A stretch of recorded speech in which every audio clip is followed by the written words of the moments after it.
Azken aldian famatu eginda Manchester Unitedeko zale bat Frank Ilech du izena eta abizenak ondo dioen bezala ez du hilea moztuko Manchester Unitedek 5 garaipen lortu arte horregatik gu hori txirrindularitzara ekarri dugu eta ea noiz irabazi duten gure txirrindulariek azken etapa edo sailkapen nagusia. Renko Ebenepoelen zaleak bazarete, sortekoak zarete, duela astebete Valentzian irabazi zuen eta orain UAE datorren ezagian berriro ere moztuko duzu hilea.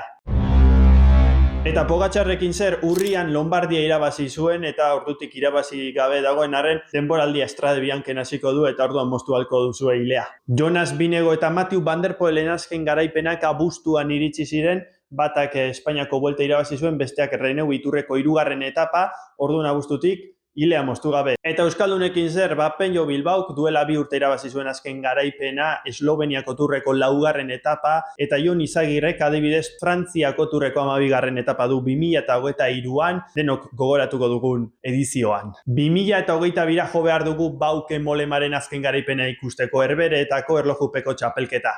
Urte berean, baina denboraldi hasieran Nairo Quintanak itxasalpeetako Tourreko etapa irabazi zuen, arkearekin. Eta Mikel Landa 5 urte doa irabazi gabe Burgoseko itzulea irabazi zuen 2021an. Jon Degenkolben zalea bazara 6 urteko mototxak dituzu, bere azken garaipena Luxemburgoko Tourrean eskuratu zuen. Eta Mesozoikora joango gara 2018an lortu zuen Chris Froomek bere azken garaipena Italiako Giro irabazi zuen eta ordutik ez du ezer irabazi, oraindik ez dakigu txirrindulari izaten jarritzen duen ala ez. Eta garaipen ezaren erregea Wilco Kelderman dugu, 2015an lortu zuen bere azken garaipena, imaginatu ordutik hilea moztu gabe egongo den zale hori nola egongo den.